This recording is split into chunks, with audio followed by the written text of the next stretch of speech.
ที่3นะครับก็เป็นดินขุยไผ่ซึ่งเราจะเติมจุลินทรีย์เจ้าถิ่นนะครับเพื่อ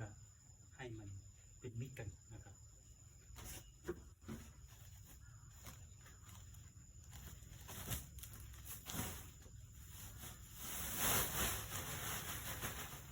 นี่คือดินขุยไผ่นะครับจุลินทรีย์เจ้าถิ่น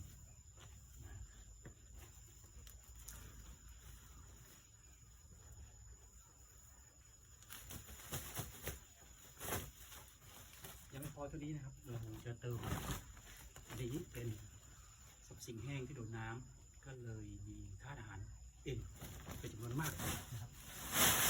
สุดที่อันนี้20 โลดูไข่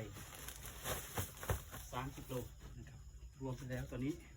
110 กิโลนะครับทั้งหมดกองนี้